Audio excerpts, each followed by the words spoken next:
Story 1, The Silent Patron. When Lauren took the job at the small family-owned coffee shop downtown, she never expected much excitement. It was a quaint, cozy place nestled between a bookstore and a boutique, attracting mostly locals who enjoyed their quiet mornings with a cup of freshly brewed coffee. The shop's charm was its simplicity, with wooden tables, soft jazz playing in the background, and the warm, welcoming aroma of roasted beans. But there was one customer who stood out, an older man who came in every single day without fail. He always arrived at the same time, 8:45 a.m. sharp, and ordered the same thing, a large black coffee with no sugar, no cream. He would sit at the same table, the one in the far corner by the window, and stare out at the street without saying a word to anyone. The man was a mystery. No one knew his name, where he came from, or what he did. He simply appeared, drank his coffee in silence, and left without a trace. Lauren found his behavior odd but harmless. At first, she tried to make small talk, as she did with all the customers, but the man never responded. He would just look at her with eyes that seemed to carry the weight of the world before turning back to his coffee. After a while, Lauren gave up on the chit-chat and just handed him his coffee with a nod. One morning, Lauren noticed something different about the man. He seemed even more withdrawn than usual, his face pale and drawn, his hands trembling slightly as he took his coffee. Concerned, she watched him from behind the counter, debating whether to approach him. But before she could make up her mind, he suddenly stood up and left, leaving his coffee untouched at first in all the months she had worked there. The next day, the man didn't show up. Nor did he the day after that. A week went by and still no sign of him. Lauren found herself strangely unsettled by his absence.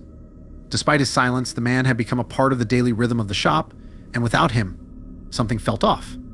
She even asked a few of the regulars if they had seen him around, but no one knew anything. 2 weeks later, just as Lauren had begun to forget about the man, he reappeared, but this time something was very wrong. He looked worse than ever, his skin almost gray, his clothes hanging loosely on his gaunt frame. He shuffled to his usual table, but instead of sitting down, he stood there, staring at the chair, as if unsure of what to do. Lauren approached him cautiously, her heart pounding in her chest. "Are you okay, sir?" she asked, her voice trembling slightly. The man turned to her, and for the first time he spoke. "I'm lost," he whispered, his voice hoarse and barely audible. "Lost? Where do you need to go?" "I can help you," Lauren offered, though she wasn't sure how much help she could be. The man shook his head slowly. "No, I'm lost. In time." Lauren's blood ran cold. The man's words made no sense, yet the despair in his eyes was all too real. Before she could respond, he turned and walked out of the shop, disappearing into the morning fog. Lauren felt a deep unease settle over her. The man's words echoed in her mind, and she couldn't shake the feeling that something terrible had happened to him. She tried to dismiss it as just another strange encounter, but it gnawed at her. The next day, Lauren decided to dig a little deeper. She asked the owner, an elderly woman named Mrs. Harris, if she knew anything about the man. Mrs. Harris frowned and shook her head. "I've seen him around, but I don't know much about him. He's always been a bit of a mystery." Lauren spent the rest of the day distracted, her thoughts consumed by the man's cryptic words. When her shift ended, she decided to take a walk through the neighborhood, hoping to clear her mind. As she passed by an old, abandoned building a few blocks away, she noticed something that made her stop dead in her tracks. There, in the dirty, cracked window, she saw a faded photograph. It was a picture of the man standing in front of the coffee shop, but the picture looked old, decades old. The man in the photo looked exactly the same as he did now, not a day younger. Lauren's heart raced as she stared at the photo. How was this possible?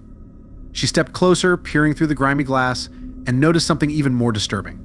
Inside the building, the walls were covered with more photos, all of them of the man, taken at different times and places, but always looking exactly the same. Panicking, Lauren ran back to the coffee shop, her mind reeling. She needed to tell someone, but who would believe her? When she arrived, she found Mrs. Harris closing up for the night. Breathless, Lauren told her what she had seen, expecting the old woman to dismiss her as crazy. But to her surprise, Mrs. Harris went pale. "I knew it," she muttered under her breath. "What do you mean?" Lauren asked, her voice shaking. Mrs. Harris hesitated before finally speaking.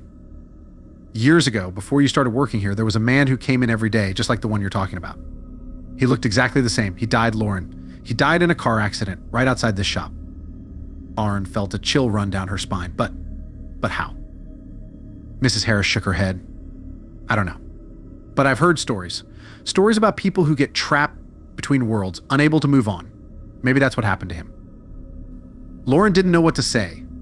The thought of the man's ghost haunting the coffee shop, lost in time, was too much to comprehend.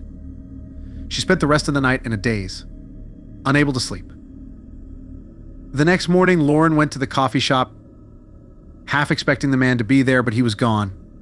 She never saw him again, but the memory of his haunted eyes and his whispered words stayed with her forever. The coffee shop never felt the same after that, and Lauren eventually quit, unable to shake the feeling that something dark lingered there just out of sight. Story 2, The Night Shift Haunting. Catherine had just started working the night shift at the coffee shop, a job she took to make some extra cash while she studied for her final exams. The shop was located in a quiet part of town, and business was slow during the late hours, which suited her just fine. She enjoyed the solitude, the soft hum of the espresso machine, and the occasional customer who wandered in for a late night pick-me-up. The first few nights were uneventful. Catherine would brew coffee, clean the counters, and study in between serving the few patrons who came in. But then, strange things began to happen. It started with little things, objects being moved when she wasn't looking, the lights flickering, and the sudden, unexplained cold drafts that made her shiver. Catherine tried to ignore it, chalking it up to the quirks of an old building. But as the nights went on, the occurrences became more frequent and harder to dismiss. One night, while she was cleaning up after closing, she heard a faint whisper. It was so soft that she thought she had imagined it, but then it came again, clearer this time. "Catherine!" She froze, her heart pounding in her chest. The voice was coming from the back of the shop, near the storage room. Trembling, she grabbed a knife from the counter and slowly made her way toward the sound. The storage room was dark, the only light coming from the flickering bulb in the hallway. "Hello," she called out, her voice shaking. There was no response, just the eerie silence of the empty shop. She took a deep breath and pushed open the storage room door, her hands slick with sweat. The room was empty. Catherine let out a sigh of relief, but her relief was short-lived. As she turned to leave, she saw a shadowy figure standing in the corner of the room, barely visible in the dim light. It was tall and thin, with glowing eyes that seemed to pierce through the darkness. Catherine screamed and ran out of the room, her heart racing. She didn't stop until she was outside, the cool night air hitting her like a wave. She fumbled for her phone and called the police, her hands trembling as she tried to explain what had happened. The police arrived within minutes and searched the shop, but they found nothing. No sign of anyone, no evidence of a break-in. They chalked it up to stress and told Catherine to get some rest. But Catherine knew what she had seen, and she was too scared to go back inside. The next day, Catherine told her manager about the incident, but he was skeptical. The shop had been in the family for generations, and there had never been any reports of paranormal activity. He suggested she take a few days off, but Catherine refused. She needed the money and couldn't afford to lose the job. That night, she returned to the coffee shop, determined to face whatever was haunting the place. She brought a small camera with her, hoping to capture any strange occurrences. The night started off quietly, with only a few customers coming in. But as the hours passed, the atmosphere in the shop grew tense. Around midnight, Catherine heard the whisper again, this time louder and more insistent. "Catherine." She grabbed her camera and turned it on, slowly making her way toward the back of the shop. The storage room door was slightly ajar, and she could see the faint outline of the shadowy figure inside. Her hands shook as she pushed the door open, the camera recording everything. The figure was clearer this time, its glowing eyes fixed on her. It didn't move, didn't make a sound, just stood there, watching. Catherine's breath caught in her throat as she pointed the camera at the figure, but when she looked at the screen, the figure wasn't there. Panicking, she turned the camera off and back on, but the screen remained blank. The figure was gone, and the storage room was empty once again.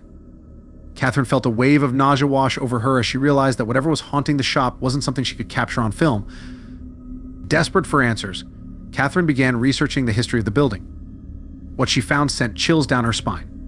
Decades ago, before the shop was a coffee house, it had been a small grocery store. One night, a young woman who worked there had been brutally murdered during a robbery. Her killer was never caught, and her ghost was said to haunt the building, seeking justice. Catherine was horrified. She had unknowingly taken over the night shift of a place with a dark past, and now the spirit of the murdered woman was reaching out to her. Determined to help, Catherine reached out to a local paranormal investigator who agreed to come to the shop the following night.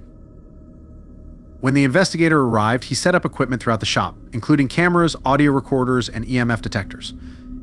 As the night wore on, the shop grew colder, and the equipment started picking up strange readings, unexplained spikes in EMF, disembodied voices on the audio recorders, and flickering lights on the cameras. Around 2 a.m., the investigator conducted a seance in the storage room, hoping to communicate with the spirit. Catherine sat in the circle, her heart pounding in her chest as the investigator called out to the ghost. "Who are you? What do you want?" he asked, his voice steady. For a moment, there was only silence, and then the temperature in the room dropped dramatically. The EMF detector spiked, and the lights flickered wildly. Catherine felt a cold breeze brush past her, and then she heard a faint, mournful wail that seemed to come from all around them. "I want justice," the voice whispered, barely audible but filled with pain. The investigator continued to communicate with the spirit, and gradually they pieced together the story. The spirit.